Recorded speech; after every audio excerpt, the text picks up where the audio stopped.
At dinner, my husband's ex looked at him and said, "I can give you a baby if you want, because your wife isn't capable of it."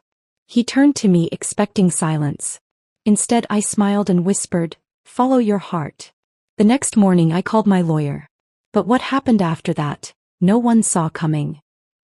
The words came out of Brooklyn's mouth so casually, like she was offering to loan us her car instead of proposing to destroy my marriage.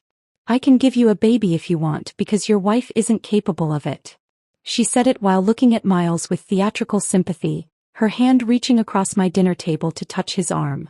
I had cooked for 3 hours. I had set out our wedding china. I had opened the expensive wine and told myself I was being mature by hosting my husband's ex-girlfriend, proving we were secure enough to welcome his past without threat. Before we continue, I want to thank you for being here to witness stories of strength and self-preservation. If you believe that women deserve dignity and respect in their own homes, please consider subscribing. It's free and helps us reach others who need to hear this. Now let's see how this unfolds. I was wrong.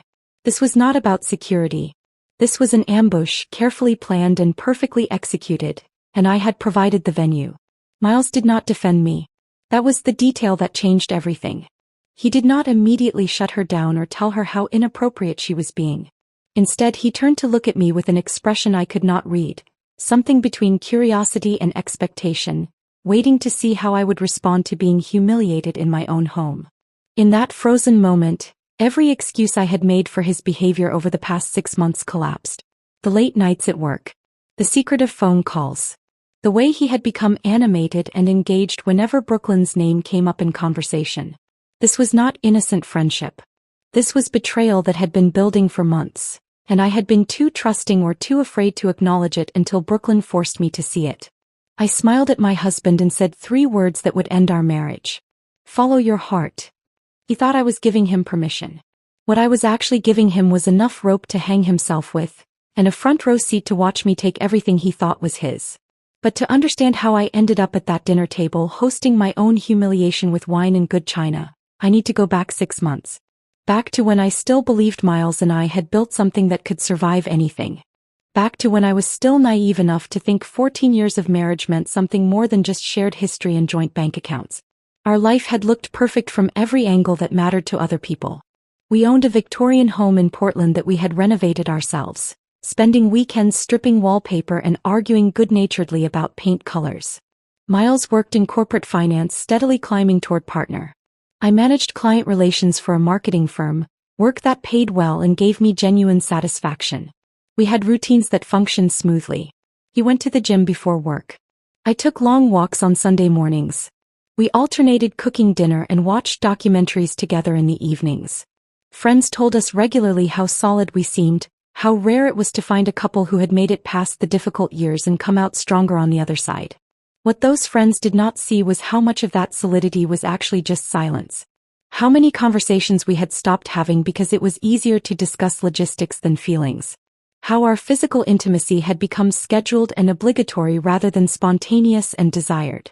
How we had learned to exist in the same space without really connecting, 2 people performing the role of married couple without examining whether the marriage itself still had any substance beneath the performance. The cracks had started 3 years into our marriage when I was diagnosed with severe endometriosis. I remembered sitting in the doctor's office holding Miles's hand while she explained our limited options with clinical sympathy. The treatments were aggressive and offered no guarantees. Miles squeezed my fingers and said we would figure it out together, that children were not the only path to a meaningful life. I believed him because I desperately needed to believe him. We tried fertility treatments for 18 brutal months. Procedures that left me hormonal and exhausted, that turned my body into a science experiment that kept failing. After the 4th unsuccessful attempt, we sat in the clinic parking lot and agreed to stop trying. Miles said he would rather have me healthy and present than keep chasing something that might never happen. He said it with such conviction that I felt grateful rather than guilty, relieved rather than inadequate. We went home that day and opened a bottle of wine and talked about all the things we could do without children. Travel. Career advancement. Freedom to make spontaneous decisions without considering school schedules or childcare. For a while it worked. We redirected our energy into renovating our home, into weekend trips to Seattle and Vancouver, into hosting dinner parties where we served elaborate meals and told stories that made people laugh. We became the couple who proved you did not need children to have a fulfilling marriage. But underneath the surface adaptation, something fundamental had shifted. The loss we had experienced together had somehow pushed us apart rather than bringing us closer. Miles grew quieter, more distant, spending longer hours at work and less time engaged in conversations that went beyond surface planning.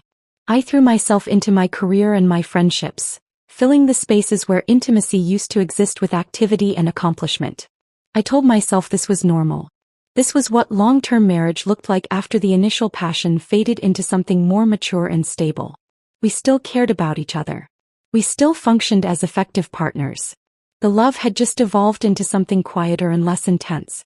I convinced myself that stability was not just enough but actually preferable to the exhausting intensity of early relationship years. Then Brooklyn Vale walked back into Miles's life and shattered every comfortable lie I had been telling myself.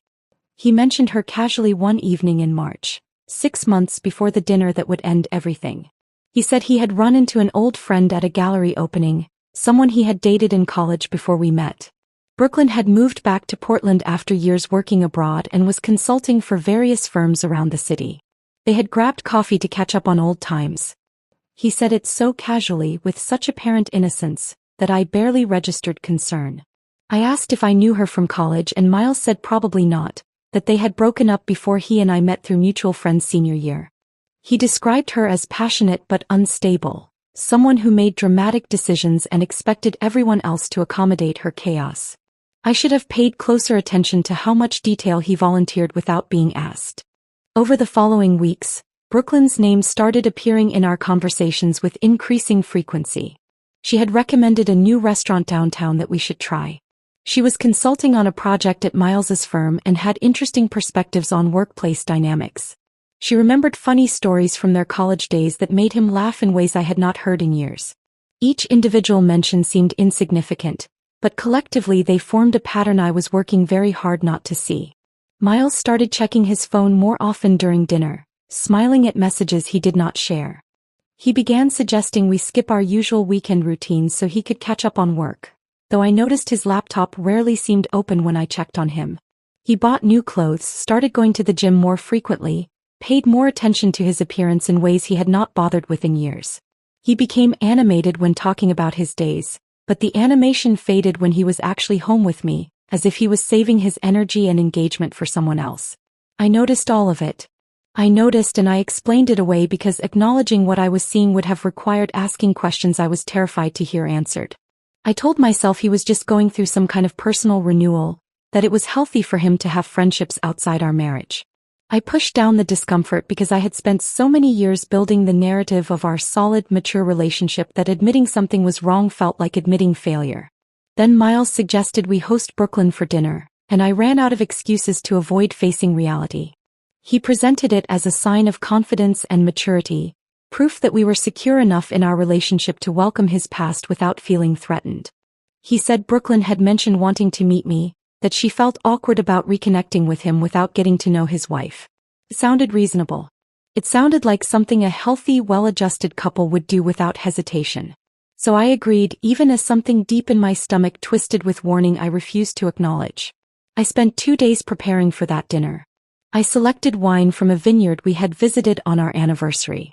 I cooked dishes I had perfected over years of hosting, recipes I knew would impress anyone with functioning taste buds. I set the table with our wedding china, the expensive set my mother had given us that we only used for truly special occasions. I told myself I was being welcoming and gracious, that this dinner was my opportunity to establish my place in Miles's life, to show Brooklyn that I was the woman who had built a real, lasting partnership with him while she was off chasing romantic fantasies in foreign countries. I chose my outfit carefully that September evening, wanting to project confidence and ease, wanting to seem completely unbothered by the presence of my husband's ex-girlfriend in our home. As I arranged fresh flowers in a vase and checked the roast one final time, I actually believed I was demonstrating emotional maturity and strength. I thought I was rising above petty jealousy and insecurity. I had no idea I was setting the stage for my own public humiliation, arranging the flowers and lighting the candles for a performance where I would play the role of fool.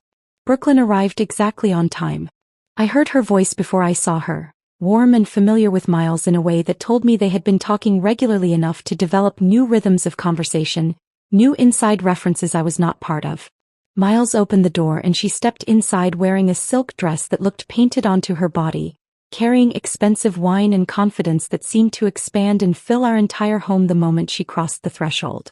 Miles hugged her and the embrace lasted several seconds too long, his hand settling on the small of her back with casual intimacy that made my throat tighten even as I told myself I was overreacting. She turned to me with a smile that looked practiced rather than genuine. "You must be Lila. I've heard so much about you." I shook her hand, noted that her grip was firm and her eye contact just slightly too intense, and welcomed her into my home with warmth I absolutely did not feel. And then the performance began. The long, slow march toward the moment when Brooklyn would stop pretending and Miles would reveal exactly who he had become when I was not paying close enough attention. The first course had gone exactly as I feared it would. Brooklyn dominated every conversation, her laughter too loud, her touches on Miles's arm too frequent, her references to their shared past too intimate. I smiled and nodded and refilled wine glasses while watching my husband transform into someone I barely recognized. He was animated in ways I had not seen in years, finishing her sentences, laughing at inside jokes I was not part of, his whole body turned toward her as if I had ceased to exist at my own dinner table. By the time I cleared the salad plates and brought out the main course, I had already started to understand that this dinner was not what Miles had presented it as. This was not a casual reunion between old friends. This was something else entirely. Something that had been building while I remained willfully blind to every warning sign. We had just finished the main course when Brooklyn set down her fork with deliberate precision. The gesture felt choreographed, like she had been waiting for exactly the right moment to deliver whatever she had come here to say. The temperature in the room shifted. I felt it before she even opened her mouth, the way the air changes before a storm breaks. She looked at Miles with theatrical sympathy, her head tilting slightly to the side in a gesture that was probably meant to appear compassionate but instead looked calculated and cruel. She said she had been thinking about something Miles had mentioned to her privately, something about his desire for children. My hands froze on my wine glass. The world seemed to narrow to just that sentence, those specific words that told me my husband had been discussing our most intimate pain with his ex-girlfriend, sharing feelings he had stopped sharing with me years ago. We had not talked about children in any meaningful way since we stopped treatments. After the final failed attempt, we had sat in that clinic parking lot and agreed to move forward, to accept our reality and build a different kind of life together. Miles had said he was at peace with it, that he would rather have me healthy than keep chasing something that might never happen. I had believed him. I had trusted that we were grieving together and then healing together, that our decision to stop trying was mutual and final. But apparently, Miles had been having very different conversations with Brooklyn. Conversations about desires he supposedly no longer had. Conversations about a future that apparently did not include me except as an obstacle to be worked around. Brooklyn's voice dropped to an intimate register that excluded me even while she was speaking directly about me. The shift was subtle but unmistakable, like she was sharing a secret with Miles that just happened to concern his wife. She told him she had been thinking about his situation, about what he was missing, about what she might be able to offer that I could not. Then she said the words that would end my marriage. She told Miles she could give him a baby if he wanted because I was not capable of it. She said it with practiced casualness, as if she were offering to loan him a book or recommend a restaurant rather than proposing to destroy everything I had built over 14 years. Her hand reached across the table to touch his arm, a gesture of comfort and intimacy that made my stomach turn. The silence that followed felt like drowning in ice water. Every sound in the room disappeared except for my heartbeat pounding in my ears. Time seemed to stretch and distort, seconds becoming hours while I waited for Miles to react. I waited for him to shut her down immediately, to tell her how inappropriate and cruel she was being, to defend me against this grotesque proposition delivered at our dinner table. He did not. Instead, Miles turned to look at me with an expression I could not read, something between curiosity and expectation. He was waiting to see how I would respond to being publicly humiliated in my own home. Waiting to gauge whether I would make a scene or swallow this latest indignity the way I had apparently been swallowing smaller ones for months without realizing it. In that frozen moment, every excuse I had made for his behavior over the past 6 months collapsed. The late nights at work that I had accepted without question. The secretive phone calls he had taken in other rooms. The way he checked his messages constantly and smiled at his screen in ways he had not smiled at me in years. The new clothes and increased attention to his appearance. The animation that appeared when Brooklyn's name came up in conversation and disappeared the moment we were alone together. This was not innocent friendship. This was not harmless nostalgia between old flames who had moved on with their lives.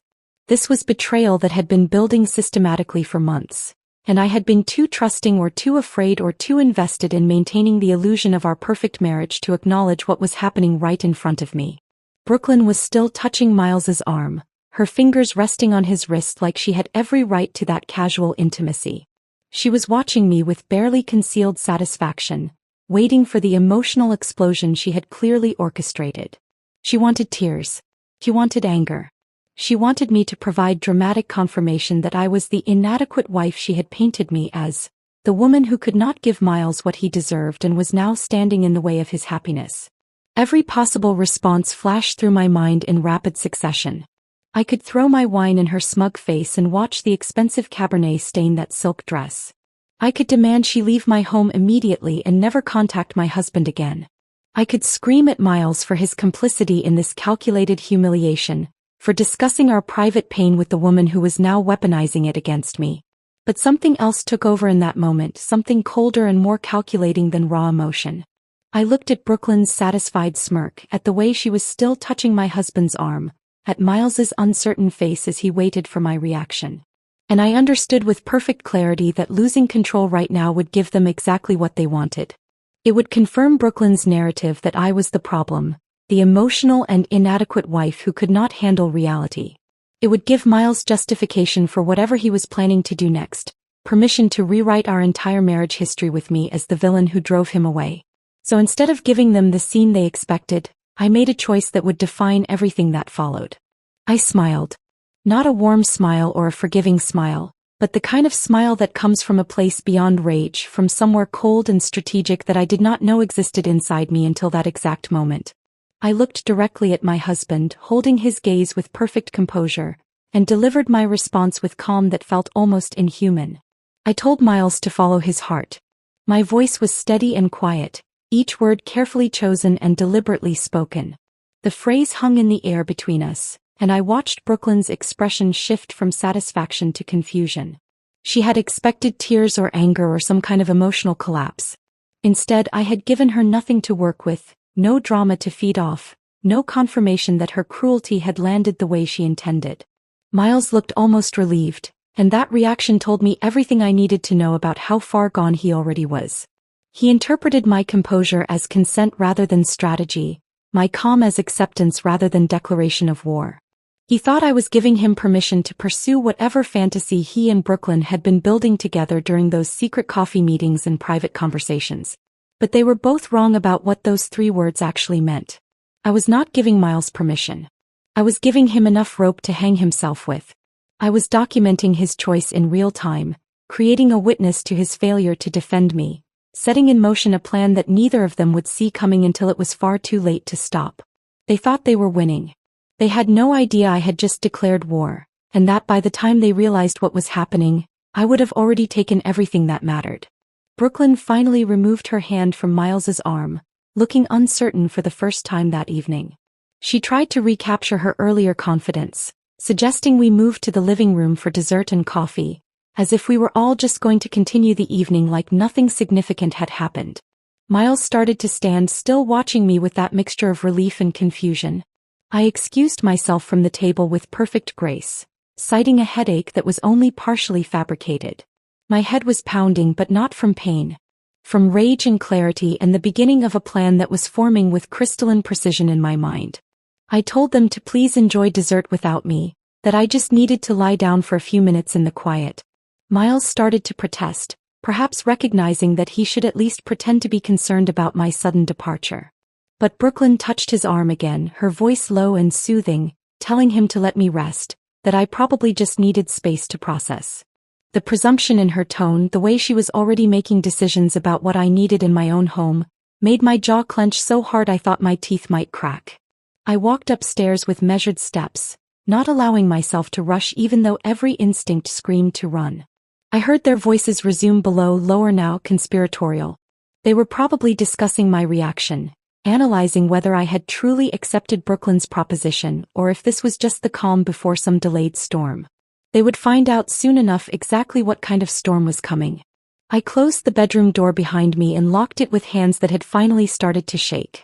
The composure I had maintained downstairs was cracking now that I was alone, adrenaline flooding my system in waves that made my legs unsteady. I sat on the edge of our bed in the darkness, listening to the muffled sound of voices drifting up from the dining room. Miles and Brooklyn were still talking, their conversation punctuated by her laughter, the sound grating against my nerves like nails on glass. I pulled out my phone and stared at the screen for a long moment, my thumb hovering over the contacts. What I was about to do would change everything. There would be no going back from this decision, no possibility of reconciliation or working things out. But then I thought about the way Miles had looked at me when Brooklyn made her grotesque proposition, that expression of curiosity rather than outrage, and my thumb moved with sudden certainty. Patricia Holland answered on the third ring despite the late hour. Her voice was alert and professional, the tone of someone accustomed to calls that came when lives were falling apart. I explained the situation in clinical detail, keeping my voice low and steady even as tears ran silently down my face. I told her about the dinner, about Brooklyn's calculated cruelty, about Miles's failure to defend me. I described the text messages I had seen over the past months, the ones I had dismissed as innocent but now understood were building blocks of betrayal. Patricia listened without interruption, and when I finished there was a pause that felt heavy with assessment. Then she asked if I understood what I was actually requesting, that this was not just divorce preparation but a comprehensive legal strategy designed to protect my interests while exposing his vulnerabilities. She used the phrase scorched earth, and something about hearing it stated so plainly made the reality of what I was doing crystallize in my mind. I looked at my reflection in the darkened window across from the bed. The woman staring back at me looked unfamiliar, her face composed but her eyes hard with determination I had never seen before. I thought about all the years I had spent accommodating Miles, making myself smaller to fit into his vision of partnership, swallowing disappointments and redirecting my own desires to maintain the illusion of our perfect marriage. That woman was gone, burned away by the humiliation I had just endured at my own dinner table. I told Patricia yes, that was exactly what I wanted. We scheduled an emergency meeting for Monday morning, and she instructed me to act completely normal over the weekend, to give Miles no indication that anything had changed. She told me to document everything, to photograph any evidence I could access, to begin securing assets that were legally mine. Her voice was calm and methodical, walking me through steps that felt surreal even as I committed to taking them. After we hung up, I sat in the darkness for several more minutes, letting my breathing slow and my hands steady. Then I began the work Patricia had outlined. I opened old text message threads between Miles and Brooklyn, screenshotting conversations I had previously dismissed as harmless. Exchanges about meeting for coffee that I now recognized as deliberate concealment. References to inside jokes and shared memories that excluded me. Complaints about our marriage that Miles had apparently been sharing with her for months while telling me everything was fine. Each screenshot felt like documentation of my own blindness, evidence of how thoroughly I had been deceived while choosing to see only what I wanted to see. I photographed the jewelry box where I kept receipts for major purchases, proof of my financial contributions to our life together. I opened our joint bank accounts and took screenshots of balances and transaction histories, creating a record that would establish my claim to assets we had supposedly built together.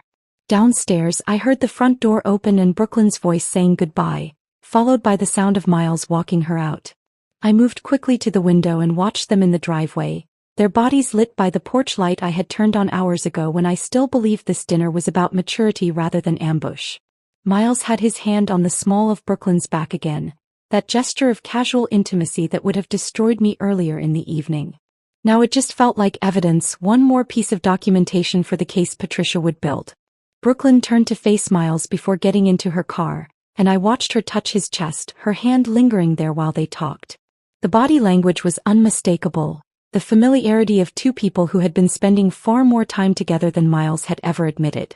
I memorized every detail, the way he leaned toward her, the smile on his face that looked nothing like the careful expressions he wore around me lately, the reluctance with which they finally separated. When Miles came back inside, I was downstairs loading the dishwasher as if nothing significant had happened. I heard him pause in the doorway, probably trying to read my mood, to understand why I was not crying or confronting him or providing any of the dramatic reactions he had likely been bracing for. I kept my back to him, rinsing plates with steady hands, playing the role of the accommodating wife one more time. He asked if I was okay, his voice tentative and confused. I turned and smiled at him, the same kind of calm smile I had given him at the dinner table. I told him I was fine, just tired from all the hosting and cooking. I suggested we watch a movie together, something light and mindless to unwind before bed. The relief that flooded his face was almost insulting, confirming that he had expected anger or tears, some dramatic confirmation that Brooklyn's cruelty had landed as intended. Instead, my composure had thrown him off balance, made him uncertain about what had actually transpired at that table. Good. I wanted him uncertain and confused. Uncertainty would make him careless, would keep him from recognizing the trap that was already closing around him. We watched half of some comedy neither of us was really paying attention to, Miles checking his phone periodically and smiling at messages I knew were from Brooklyn. I sat beside him on the couch where we had spent countless evenings over 14 years, and felt absolutely nothing except cold determination. When he reached over to hold my hand during a quiet moment in the film, I let him, my fingers interlacing with his while my mind catalogued assets and calculated timelines.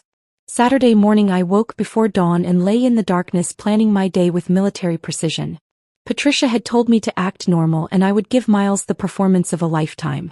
When I finally got up, I went downstairs and started making his favorite breakfast, humming softly while I cooked his omelette exactly the way he preferred it.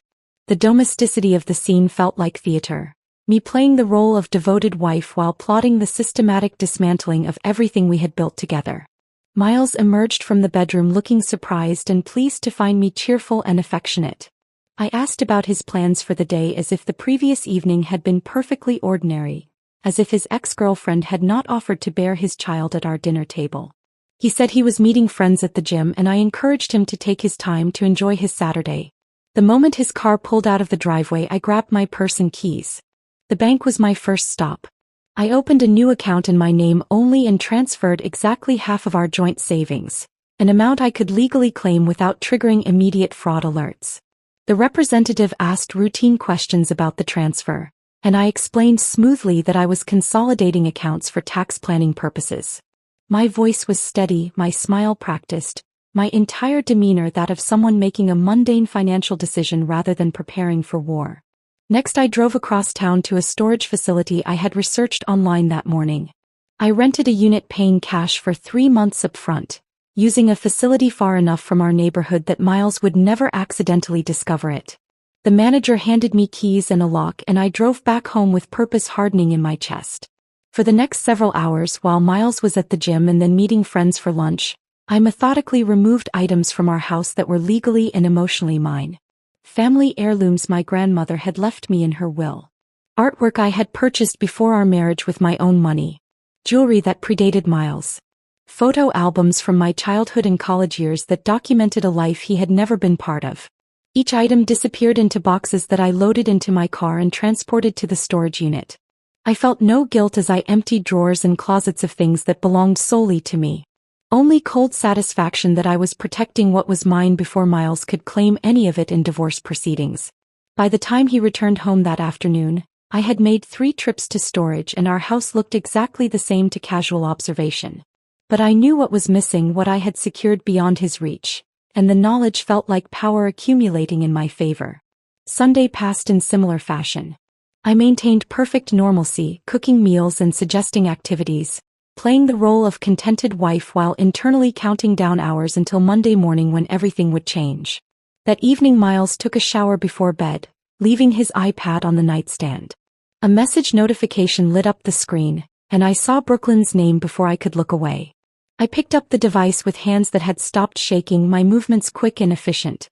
The message was explicit in ways that made my stomach turn. Brooklyn referenced conversations about timelines and possibilities, about starting fresh with someone who wanted the same future. She mentioned a doctor's appointment she had already scheduled to discuss fertility options, asking if Miles wanted to come with her to the consultation. I photographed the message with my phone, fingers moving automatically through steps that were becoming routine, adding evidence to a collection that grew more damning with each piece. I heard the shower turn off and set the iPad back exactly where Miles had left it, then returned to my position in bed with my book open to the same page I had been pretending to read. Miles emerged from the bathroom and kissed my forehead, told me he loved me in a voice that sounded sincere enough to have fooled me days ago. I smiled and said it back, the words empty shells that meant nothing except strategic necessity.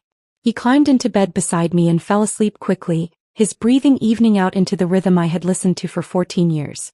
I lay awake in the darkness beside him, staring at the ceiling and wondering how many nights he had lain here planning his betrayal while I slept trustingly beside him. Monday morning arrived with sunshine so bright it felt like mockery. I woke before the alarm, my body already flooded with adrenaline that made sleep impossible. Miles was still breathing deeply beside me, oblivious to the fact that this was the last morning he would wake up in this bed, in this house, in this marriage. I slipped out quietly and went through my morning routine with mechanical precision, each movement deliberate and controlled. I dressed in my navy suit, the one tailored specifically for high-stakes client meetings, the one that made me look polished and unshakable. I applied makeup with more care than usual, wanting to project absolute confidence for what was coming. When I looked at myself in the bathroom mirror, I barely recognized the woman staring back. She looked calm and professional, betraying none of the rage and hurt churning beneath the surface. Good. That was exactly the armor I needed today. Miles was in the kitchen when I came downstairs, sitting at the table with his coffee and his phone. He barely glanced up when I entered, his attention absorbed by whatever message he was reading. Probably Brooklyn, I thought, probably planning their future while sitting in the home I was about to reclaim. I told him I had an early appointment downtown, keeping my voice casual and light. He nodded absently and said something about having a busy day himself. I walked over and kissed him goodbye, a brief touch of lips that felt like closing a book I would never open again. He smiled at me, completely unaware that he would never see me look at him with anything resembling affection again. The drive to Patricia's office felt surreal, like I was watching myself from outside my body. The city was waking up around me, people heading to work and school, living their normal Monday mornings while my entire existence was about to transform. I parked in the garage beneath Patricia's building and took the elevator to the 12th floor, my heels clicking against the marble with each step. Patricia was waiting in her conference room with documents spread across the table like battle plans. She had worked through the weekend, she told me, ensuring every detail was perfect and every vulnerability in Miles's position was exposed. The divorce petition was comprehensive and devastating. It outlined the timeline of his emotional affair with Brooklyn, documented through the text messages and emails I had provided. It detailed the financial contributions I had made to our household, proving that the house had been purchased primarily with my inheritance and improved with bonuses from my career. It established my separate accounts and independent assets, painting a picture of financial autonomy that would be critical in asset division. But the true masterpiece was the restraining order Patricia had crafted. She explained that while emotional cruelty was harder to prove than physical violence, the circumstances of that dinner created a compelling case for intentional infliction of emotional harm. Brooklyn's proposition had been delivered in my own home at my own table, exploiting my known infertility in a calculated act of humiliation. Miles's failure to defend me or shut down the proposition immediately demonstrated his complicity. The text messages I had sent to my sister immediately after the dinner, describing my distress and shock, provided contemporaneous documentation of the harm inflicted. Patricia had also included evidence of the ongoing communication between Miles and Brooklyn, the planning and timeline discussions that proved this was not a spontaneous moment of poor judgment but part of a sustained betrayal. The restraining order would require Miles to vacate our home immediately and maintain a distance of at least 500 feet from me pending a formal hearing. It would prevent him from accessing the house, from contacting me directly, from controlling any part of the narrative about what was happening. I signed every document with a steady hand, my signature appearing again and again on papers that would dismantle 14 years of marriage in a matter of hours. Patricia watched me carefully, probably assessing whether I might break down or change my mind at this final moment. But I felt nothing except cold determination and relief that I was finally taking action instead of passively accepting betrayal.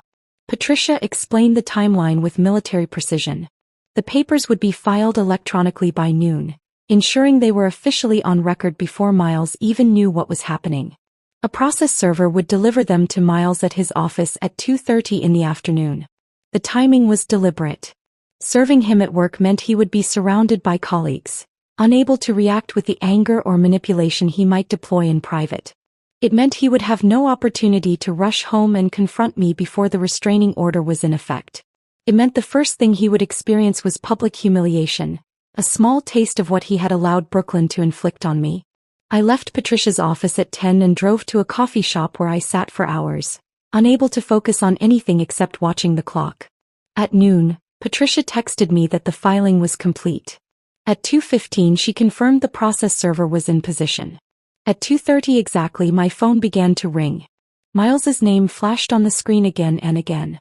I watched it buzz against the table, imagining his face as he read through the divorce petition and restraining order, his confusion turning to shock turning to panic as he realized what was happening. After the fifth call went to voicemail I blocked his number. Seconds later Brooklyn started calling. Her first voicemail was shrill with accusations about manipulation and cruelty, her voice rising to a pitch that suggested genuine panic. I blocked her number too and sat in the coffee shop feeling nothing except satisfaction that they were both finally experiencing consequences. Patricia called at 3 to tell me that Miles's attorney had already made contact, demanding explanations and threatening countermotions. She sounded almost amused as she described the other lawyer's obvious shock at the comprehensiveness of our filing. Apparently Miles had retained someone quickly, probably calling from his office in desperation, and the attorney had not yet had time to fully understand the strength of our position. Patricia assured me she would handle all communication and that I should go home, that the house was now legally and exclusively mine. I drove back slowly, taking streets I normally avoided, delaying the moment when I would walk into a home that was suddenly and completely transformed. When I finally pulled into the driveway I sat in the car for several minutes just looking at the house. It looked exactly the same from the outside, the Victorian facade I had loved for so many years still beautiful in the late afternoon light. But everything was different now. The locksmith had come that afternoon while I was at Patricia's office, a detail I had arranged over the weekend with careful planning. Every lock had been changed, every security code updated. I had also arranged for cameras to be installed at every entrance, discrete systems that would record any attempt Miles made to access the property. I walked through the front door with my new key and felt the difference immediately. The air seemed lighter somehow, the space more open, as if Miles's presence had been weighing everything down without me realizing it. In the garage I found the boxes I had packed Sunday night after Miles fell asleep. His clothes and personal items, his laptop and books, everything that was clearly and exclusively his, all neatly organized and stacked. I had left him everything he would need to set up a life somewhere else, but nothing that was mine or that we had built together with my money. The furniture stayed. The kitchen equipment stayed. The art and the books and the small objects that made this house a home, all of it stayed because all of it was mine. I walked through the rooms touching surfaces that felt different now, running my fingers along the back of the couch where Miles used to sit with his laptop, standing in the kitchen where Brooklyn had delivered her poisonous proposition just days ago.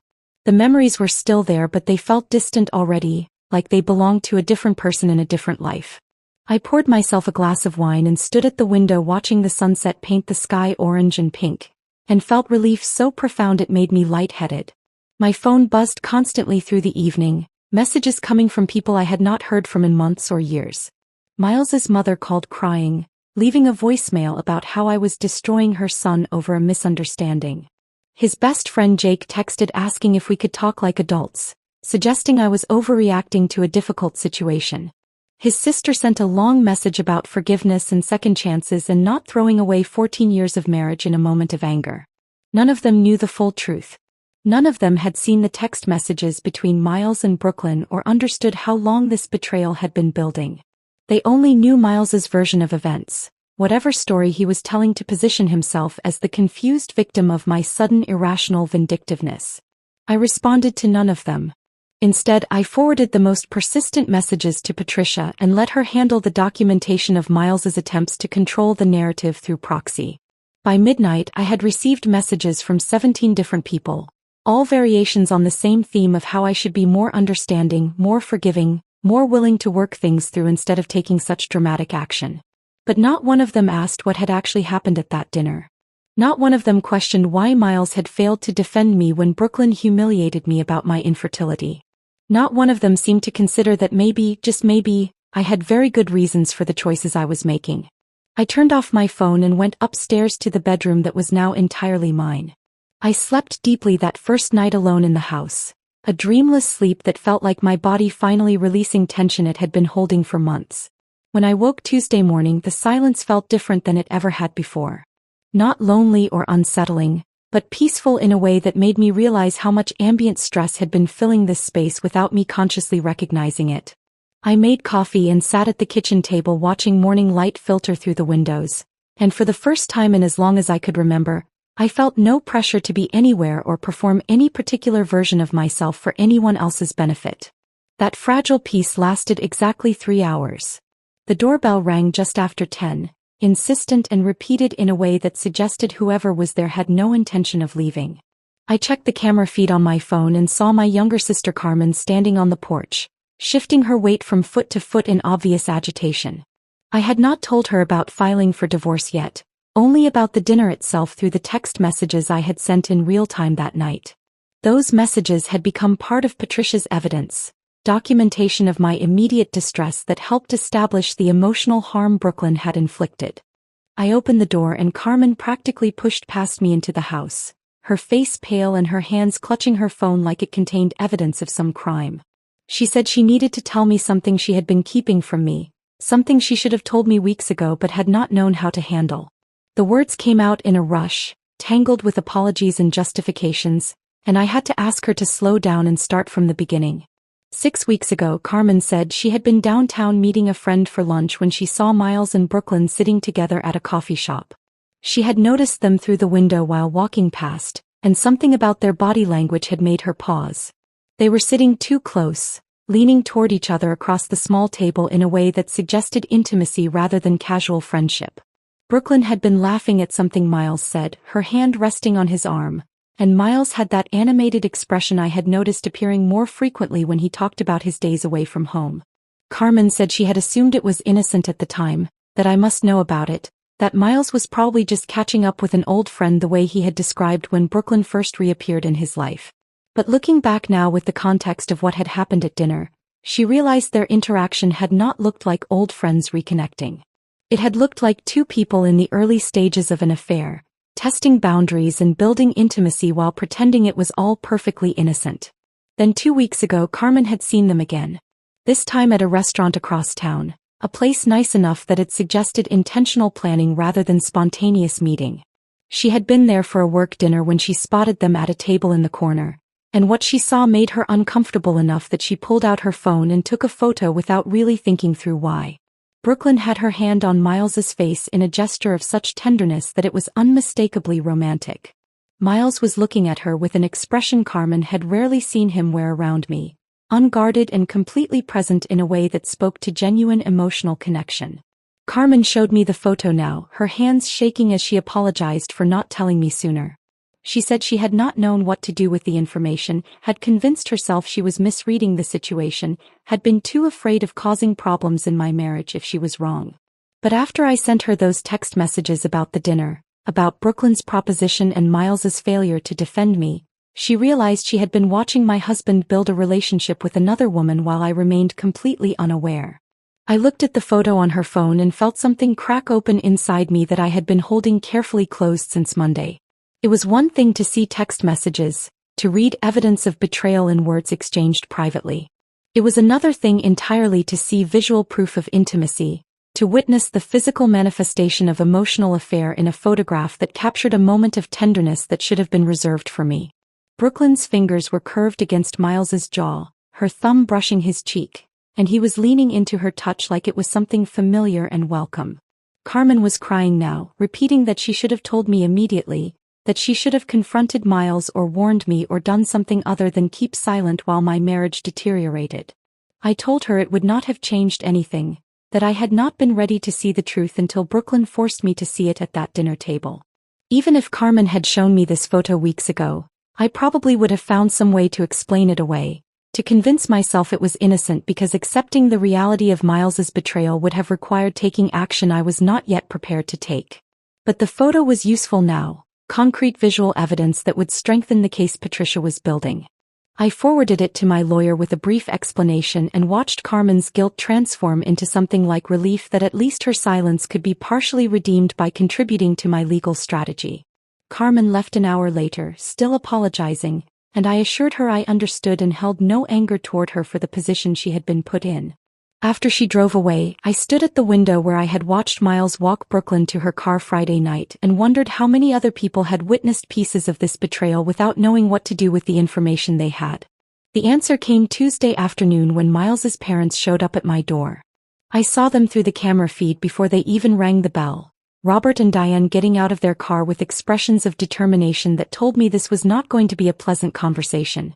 I considered not answering, but avoiding them would only delay what was clearly inevitable. I opened the door but did not invite them inside, standing on the threshold in a physical manifestation of the boundary I was establishing. Robert demanded to know what was happening, his voice already raised in a way that suggested he had come prepared for confrontation rather than conversation. Diane was crying before she even started speaking, asking how I could do this to their son, how I could destroy a marriage over what she insisted was a misunderstanding. She said I was being cruel and vindictive, punishing Miles for wanting a family, throwing his struggles with infertility in his face when it was not his fault. The comment was so disconnected from reality that I actually laughed, a short sharp sound that made both of them step back slightly. I corrected her calmly, explaining that I was the one with endometriosis, I was the one whose body could not support pregnancy, I was the one who had undergone surgeries and treatments and monthly disappointments. Miles had been supportive through all of that, yes, but he was not the one whose medical condition was being weaponized by his ex-girlfriend at dinner parties. Robert interrupted to demand proof that anything inappropriate had actually happened between Miles and Brooklyn. His voice was loud enough that I glanced around to see if neighbors were watching, and I made the split-second decision to show them exactly what their son had been doing behind my back. I pulled out my phone and showed them screenshots of text messages between Miles and Brooklyn, conversations about starting fresh and building a future together and having the children Miles apparently still desperately wanted despite telling me he had made peace with our childless life. Robert's face went white as he read through the messages. Diane made a small wounded sound and her crying intensified, but this time it seemed directed at shock and disappointment rather than defense of her son. They stood there on my porch for a long moment, both of them clearly struggling to reconcile the evidence I had shown them with whatever version of events Miles had fed them. They left without another word, walking back to their car with the defeated posture of people who had come prepared to fight and instead found themselves confronted with undeniable truth. That evening, Diane called my phone. I let it ring twice before answering, her voice small and broken on the other end. She apologized for what she had said earlier, admitted she had no idea things had gone as far as the messages indicated. She said she had thought Brooklyn was just causing trouble the way she always had, stirring up drama and inserting herself where she was not wanted. But the text messages made it clear this was not one-sided manipulation. Miles had been an active and willing participant in building something with Brooklyn while still married to me. I accepted her apology without offering forgiveness, keeping my voice neutral and detached. I suggested she direct her disappointment and concern at her son rather than at me, that I was not responsible for managing her emotional response to his choices. We ended the call politely but without warmth, and I knew that whatever relationship I might have maintained with Miles's family was now permanently severed. Work became its own complication by Wednesday. Miles and I had always worked in adjacent industries, close enough that we shared some professional circles and attended some of the same networking events. Word of our separation spread faster than I had anticipated, probably helped along by Miles sharing his version of events with anyone who would listen. My colleague Dennis pulled me aside in the break room Wednesday afternoon, his expression uncomfortable as he said he had heard Miles and I were having problems. He hoped we could work things out. He said, that divorce seemed like an extreme response to what was probably just a rough patch that all long marriages went through eventually. I looked at him directly and asked if he knew Miles had been having an emotional affair. Dennis went pale and started stammering that Miles had mentioned reconnecting with an old friend but had never said anything that sounded inappropriate. I realized then that Miles had been carefully crafting his narrative for weeks, telling colleagues just enough to establish plausible deniability while systematically building a relationship with Brooklyn that he knew crossed every boundary of appropriate behavior. Other colleagues became either overly solicitous or obviously distant, their sympathy thinly veiling curiosity about the scandal unfolding in their midst. I started eating lunch at my desk to avoid the break room conversations, keeping my office door closed more often than I ever had before, and responding to collegial small talk with polite brevity that discouraged further inquiry. The professional life I had built carefully over years suddenly felt contaminated by my personal crisis. Every interaction colored by the knowledge that people were talking about me when I was not present, crafting narratives about my marriage and my choices based on incomplete information and whatever version of events Miles was distributing through his own network of contacts. The strain of maintaining professional composure while my private life was being publicly dissected took its toll in ways I had not anticipated.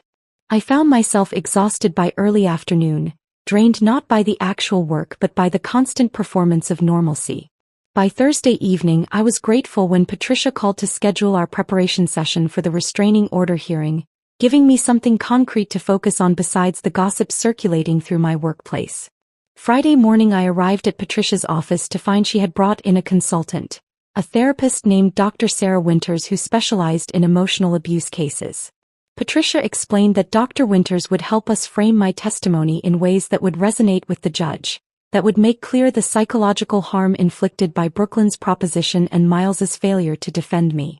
I had not thought of what happened at that dinner as abuse, had been focused primarily on the betrayal and humiliation aspects.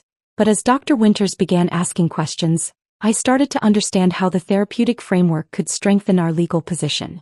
Dr. Winters asked me to describe the evolution of my marriage, not just the dramatic moments but the gradual changes that had occurred over months and years.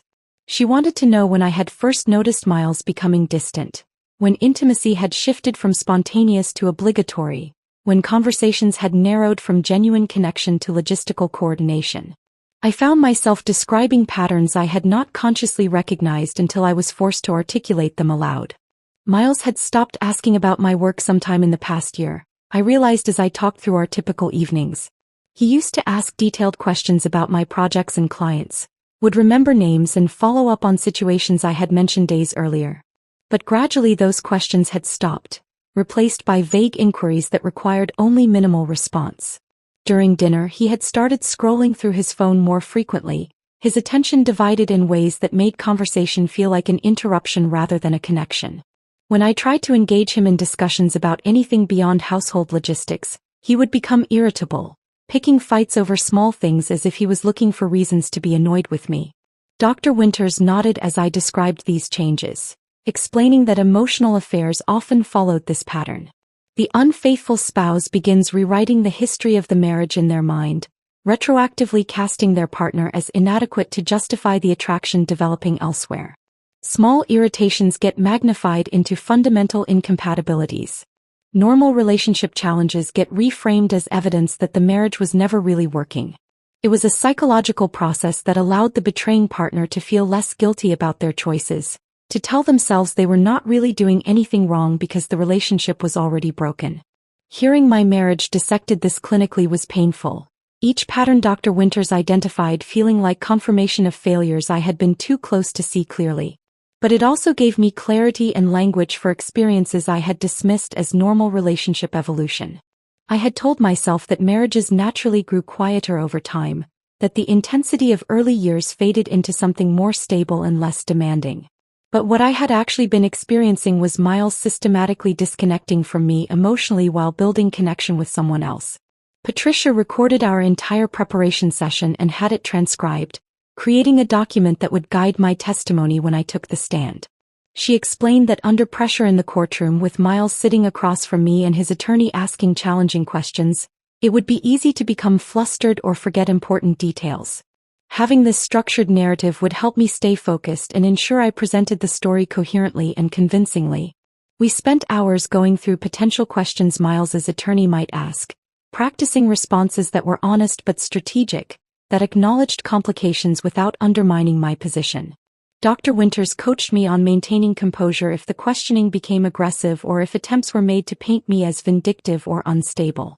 By the time I left Patricia's office late Friday afternoon, I felt as prepared as I could be, though the knot of anxiety in my stomach had not loosened. That weekend, Miles's attorney filed his counterpetition, and Patricia forwarded it to me Saturday morning with a brief note saying we needed to discuss it. I read through the legal document in my kitchen with coffee that went cold as I absorbed what they were attempting to argue. According to Miles's version of events, I had completely overreacted to a harmless dinner conversation, misinterpreting Brooklyn's compassionate offer to help us have children as some kind of calculated cruelty. The petition claimed that Miles had been shocked by my extreme response, that he had been trying to process Brooklyn's unexpected proposition when I had smiled and told him to follow his heart, which he had interpreted as my blessing to consider all options for our future. They were trying to reframe the entire evening, turning Brooklyn's deliberate humiliation of me into misunderstood generosity, turning Miles's failure to defend me into confusion rather than complicity. The petition included character references from Miles's colleagues describing him as a devoted husband who frequently spoke lovingly about his wife. It included testimony from his parents stating they had never witnessed any inappropriate behavior between Miles and Brooklyn, that their son had mentioned reconnecting with an old friend but nothing that suggested romantic interest. Reading their version of reality made my hands shake with rage so intense I had to set down the pages and walk away before I could finish. They were gaslighting me through legal documentation, attempting to make me question my own perceptions and reactions, suggesting I was either delusional or vindictive in my interpretation of events that had been crystal clear in their cruelty. The fact that Miles was willing to sign his name to this narrative, to officially claim that Brooklyn's offer had been compassionate rather than calculated, told me more about his character than 14 years of marriage ever had. I called Patricia and she talked me down from the rage spiraling through my chest. She explained that this was actually helpful for our case, that their decision to rely on gaslighting rather than evidence was a strategic mistake. We had text messages proving Miles and Brooklyn had been planning their future together for months. We had Carmen's photograph showing physical intimacy between them. We had Brooklyn's own social media posts suggesting she saw herself as the rightful partner Miles deserved. Miles's attorney had apparently underestimated both the documentation I had gathered and the judge's ability to see through obvious manipulation. Monday brought an unexpected development. I received a call from an unknown number late in the afternoon, and I answered it hesitantly, half expecting another attempt from Miles's family or friends to reach me. Instead, the woman on the other end identified herself as Vanessa Hartley, explaining that she had been Brooklyn's college roommate and had remained friends with her until about 2 years ago. She said she had heard about the situation through mutual connections, that news of the divorce and restraining order had spread through their extended social circle, and she needed to tell me something important about Brooklyn's history. Vanessa explained that what Brooklyn had done to me was not a one-time lapse in judgment but part of a pattern she had observed over years of friendship. In college, Brooklyn had targeted a friend's boyfriend by first befriending the girlfriend, gaining her trust and learning intimate details about their relationship. Then Brooklyn had systematically undermined that relationship while positioning herself as the supportive friend who truly understood what the boyfriend needed. The manipulation had been so subtle that by the time the girlfriend realized what was happening, her boyfriend had already left her for Brooklyn. That relationship lasted exactly 3 months before Brooklyn grew bored and moved on to someone else, leaving destruction in her wake with no apparent remorse. Vanessa said she had ended their friendship over that incident, disgusted by Brooklyn's calculated cruelty and her complete inability to take responsibility for the harm she caused. But she had watched from a distance as Brooklyn repeated variations of this pattern over the following years, always targeting men in established relationships, always framing herself as offering something their current partner could not provide, always presenting her interference as somehow noble or compassionate rather than predatory. I listened to Vanessa's account with growing recognition of how perfectly it described what Brooklyn had done to me. The dinner invitation that Miles had presented as mature and confident had actually been Brooklyn's opening move, her way of assessing the vulnerabilities in our marriage that she could later exploit. Her proposition about giving Miles a baby had not been spontaneous cruelty but calculated strategy, designed to position herself as the solution to problems she had helped create by encouraging Miles's dissatisfaction with our childless life. Vanessa offered to provide a written statement about Brooklyn's pattern of behavior, or even to testify in person if it would help my case. I immediately connected her with Patricia, knowing that having a witness who could speak to Brooklyn's history would devastate any argument that her dinner proposition had been innocent or well-intentioned. This was not misunderstood generosity. This was practiced manipulation by someone who had refined her technique over years of targeting vulnerable relationships. The night before the hearing, sleep was impossible.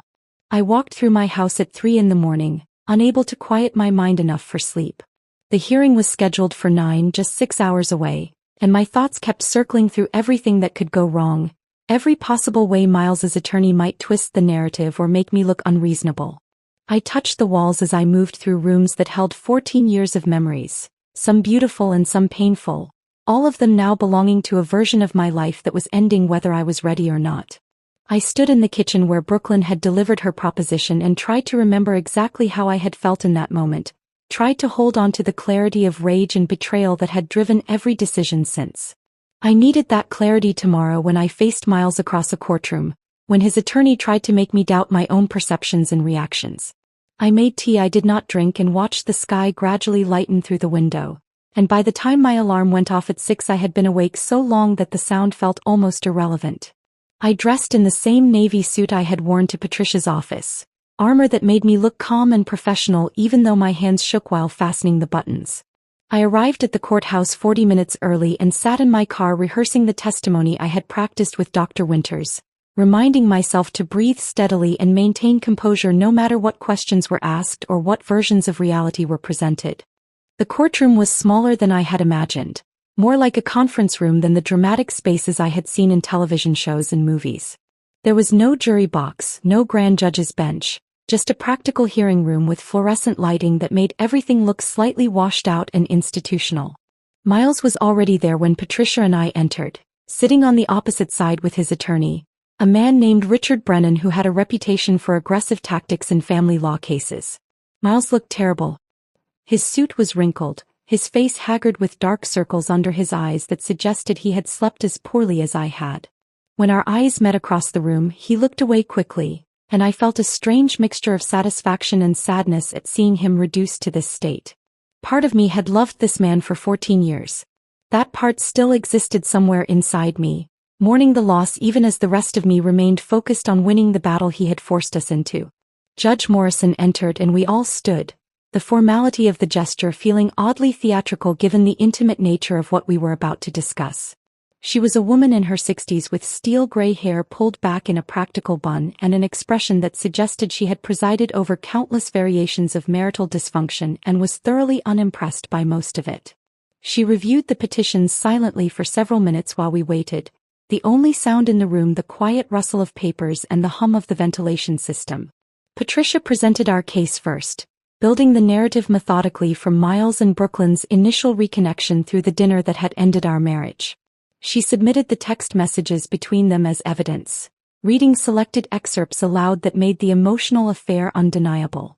I watched Miles's face go progressively whiter as his private conversations were exposed in legal proceedings, his carefully constructed version of innocent friendship collapsing under the weight of his own written words. When Patricia called me to testify, I walked to the witness stand with my prepared narrative clear in my mind. I described the dinner in careful detail, explaining how Brooklyn had delivered her proposition with calculated cruelty, how Miles had failed to defend me or shut down the grotesque offer immediately. I spoke about my medical history with endometriosis, about the treatments and surgeries and the grief we had supposedly shared over our childlessness. I explained how devastating it had been to learn that Miles had been discussing this private pain with Brooklyn, using it as justification for pursuing a relationship with her behind my back. My voice remained steady throughout the testimony, and I saw Judge Morrison's expression shift from neutral assessment to something that looked like sympathy as I described what had happened at that table.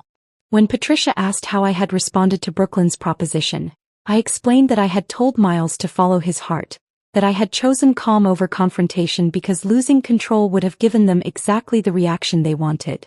The judge made a note on her pad, and I knew that detail had landed the way Patricia intended, demonstrating that my composure had been strategic rather than indicative of acceptance. Miles's attorney cross-examined me with questions designed to paint me as vindictive and overreactive, but Patricia had prepared me well for each line of attack.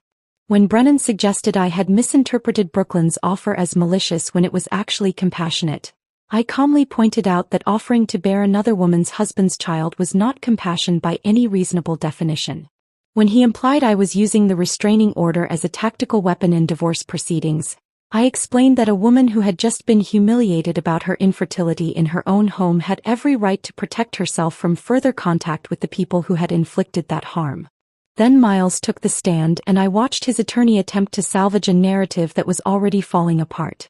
Miles testified that Brooklyn's offer had been inappropriate but not malicious, that he had been shocked into silence rather than complicit in my humiliation.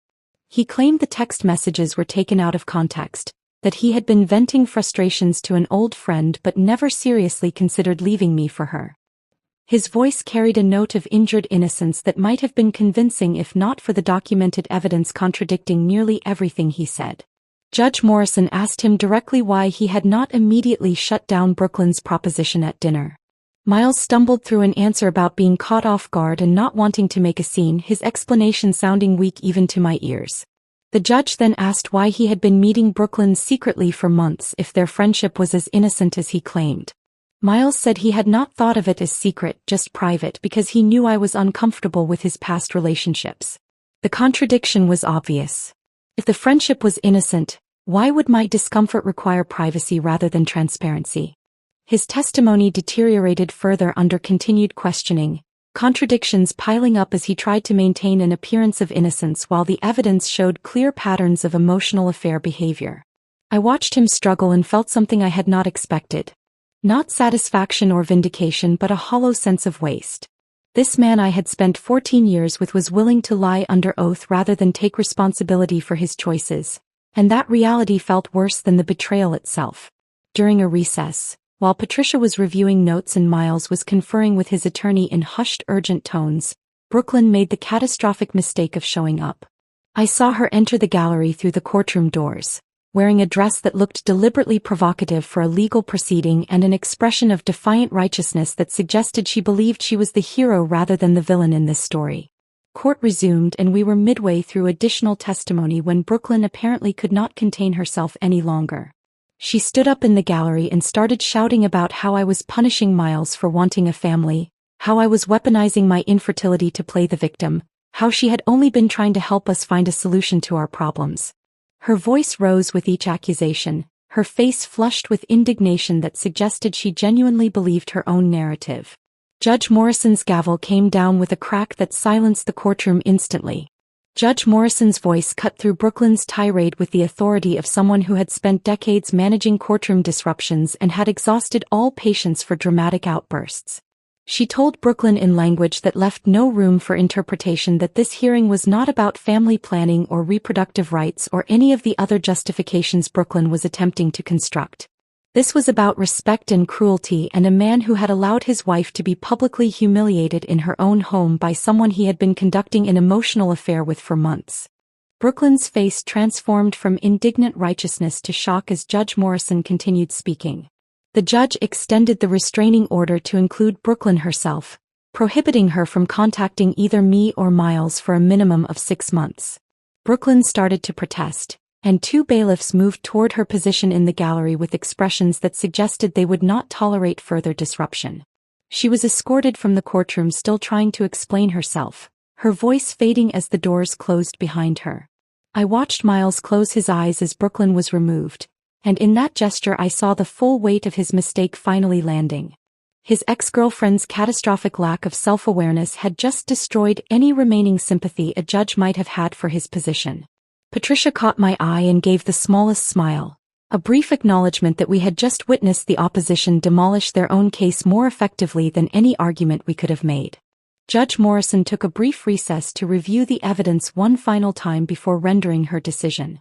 I sat in the hallway with Patricia, neither of us speaking, both understanding that the outcome was no longer in doubt. 20 minutes later we were called back into the courtroom and Judge Morrison delivered her ruling with efficiency that suggested she saw no reason to prolong proceedings when the evidence was this clear. She extended the restraining order for 6 months.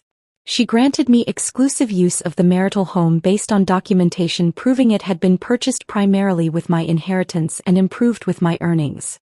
She said a preliminary asset division that favored me heavily, acknowledging my financial contributions and the pattern of deception Miles had engaged in while building his relationship with Brooklyn. From the bench, she stated that while emotional affairs were not legally equivalent to physical adultery in our state, the evidence showed a sustained pattern of deception and disrespect that had created an emotionally unsafe environment justifying the protective order. Judge Morrison noted specifically that my decision to respond calmly at the dinner rather than with violence or emotional collapse demonstrated restraint rather than acceptance. She said my subsequent legal actions were appropriate self-protection rather than vindictive overreaction, a characterization that validated everything I had been trying to articulate since that Friday night. Miles's attorney attempted to object, but the judge cut him off, saying the evidence spoke with sufficient clarity that she had no interest in relitigating basic standards of human decency in marriage. Walking out of that courtroom, I felt physically lighter, as if some weight I had been carrying for months had finally been lifted from my shoulders. Not because I had won in some petty competitive sense, but because a neutral third party had examined all the evidence and confirmed that I was not crazy or oversensitive or vindictive. I had been genuinely betrayed, I had responded appropriately, and the legal system recognized that fundamental truth.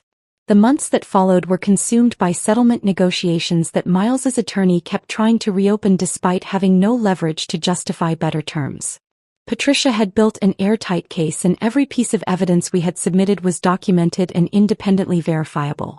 Miles made several attempts to reach me through intermediaries, sending messages through mutual friends and family members, writing letters that arrived at Patricia's office expressing regret and asking for opportunities to explain himself. The letters all followed similar patterns. Miles claimed he had never intended to hurt me, that Brooklyn had manipulated him into believing their connection was something more significant than it actually was, that he realized now he had made catastrophic mistakes in judgment. But the text messages we had submitted as evidence told a different story. His conversations with Brooklyn had started months before the dinner and had progressed systematically from nostalgic reminiscence to romantic interest to explicit planning of a future together. Whether he had ultimately intended to act on those plans or not became irrelevant once he had failed to defend me when Brooklyn weaponized our private pain and public humiliation. The final settlement came 4 months after the initial filing. I retained the house, the majority of our joint assets based on documented proof of my financial contributions, and something far more valuable than any material possession. I kept my dignity and my sense of self intact, refusing to be diminished by betrayal or defeated by the process of extracting myself from a marriage that had become toxic. Miles left with his personal belongings, his mounting regrets and reputation damage that followed him through our shared professional and social circles in ways that probably cost him more than any financial settlement. I heard through mutual acquaintances that Miles and Brooklyn attempted to pursue the relationship they had been planning during those months of secret meetings and text message exchanges. The reality of their connection apparently could not sustain the fantasy they had built while it remained forbidden and hypothetical. Their relationship lasted approximately 6 weeks after the divorce was finalized before collapsing under the weight of actual compatibility issues and unmet expectations, proving that what they had shared was infatuation rather than the profound connection Brooklyn had positioned it as during her dinner table proposition. In the aftermath of the divorce, I focused energy on rebuilding relationships that had atrophied during my marriage's slow deterioration. Carmen and I spent time together in ways we had not managed since before my wedding, and she told me honestly that she had watched me shrink over the years with Miles.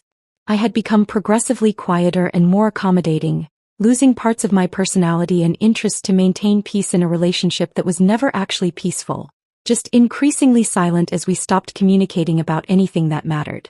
My college friend Rachel organized a dinner with our old friend group, women I had gradually drifted away from as I poured more energy into my marriage and less into friendships that had once been central to my identity. They welcomed me back without judgment or extensive questions about what had happened, accepting my return to their circle as natural rather than treating me like someone damaged who needed careful handling. We talked about the divorce but also about careers and travel plans and creative projects, and I realized how much I had isolated myself by making my marriage the central organizing principle of my entire life. My relationship with Miles's family remained complicated in ways I chose not to resolve. Diane sent a card several months after the divorce was finalized, apologizing for her initial reaction and expressing hope that I might eventually forgive Miles even if reconciliation was impossible. I wrote back thanking her for the apology but explaining clearly that forgiveness on my part did not create any obligation for ongoing contact. I wished Miles well in rebuilding his life but had no interest in maintaining relationships with his family members going forward. Brooklyn's public narrative unraveled spectacularly in ways I observed from a distance without direct involvement. Vanessa's testimony about Brooklyn's historical pattern of targeting men in established relationships had been submitted as part of our court proceedings, and somehow excerpts from that testimony began circulating through our extended social network. People who had initially felt sympathetic toward Brooklyn's social media posts about following your heart and authentic connection started questioning whether she had deliberately orchestrated the destruction of my marriage rather than stumbling into an unfortunate situation. Several mutual acquaintances reached out to tell me they had distanced themselves from Brooklyn after learning the full context of what had happened at that dinner. Brooklyn posted a lengthy defensive explanation claiming she had only been trying to help Miles access the family life he deserved. But the comments section turned hostile as people pointed out that offering to bear another woman's husband's child represented sabotage rather than assistance. She eventually deleted all her social media accounts after someone created a detailed thread documenting her history of pursuing unavailable men, and I heard she had moved to a different city to escape the social consequences of her choices. I felt no particular satisfaction in witnessing Brooklyn's social destruction. Only a grim acknowledgement that actions eventually generate consequences, and she was finally experiencing the natural results of behavior she had apparently engaged in for years without facing meaningful accountability. Now I sit in my house, truly and completely mine in every sense that matters, and the silence that fills these rooms feels peaceful rather than lonely. I have redecorated slowly and deliberately, replacing furniture that carried too many memories of Miles, painting walls in colors I chose without compromise or consideration of anyone else's preferences. The bedroom where I once cried about infertility treatments has been transformed into a personal sanctuary decorated in shades that soothe rather than remind. The dining room where Brooklyn delivered her poisonous proposition has been completely reimagined. New table, reupholstered chairs, different lighting that changes the entire atmosphere of the space. I have reclaimed it from that memory, and now I host dinner parties that feel joyful rather than performative. Meals where laughter comes easily and conversation flows naturally among people who genuinely care about each other. Sometimes I think about that dinner party with something approaching gratitude, as strange as that sounds. Brooklyn thought she was offering Miles something I could not provide, but what she actually gave me was perfect clarity about exactly who I had married and what he was willing to tolerate. Miles thought my calm response meant acceptance and permission, but it was actually a declaration of war he failed to recognize until he had already lost everything that mattered. The sweetest element of my victory was not the financial settlement or retaining the house, though both brought satisfaction. It was watching Miles realize too late that he had traded 14 years of genuine partnership with someone who loved him for a fantasy that collapsed immediately upon contact with reality. I learned that following your heart remains excellent advice, but only when your heart maintains connection to a functioning brain. Miles followed his heart straight into disaster. I followed mine to freedom, but only after ensuring it was thinking clearly about consequences and long-term implications. That distinction transformed me from potential victim into someone who emerged from betrayal stronger and more certain about what I deserve and will accept in relationships going forward. If this story of strategic justice and reclaimed power had you gripping your seat, hit that like button right now. My favorite part was when Lila calmly told Miles to follow his heart at that dinner table, knowing she had already declared war. What was your favorite moment in this revenge story? Drop your thoughts in the comments below. Craving more stories of betrayal, revenge, and sweet justice? Subscribe and smash that notification bell so you never miss another powerful story like this one.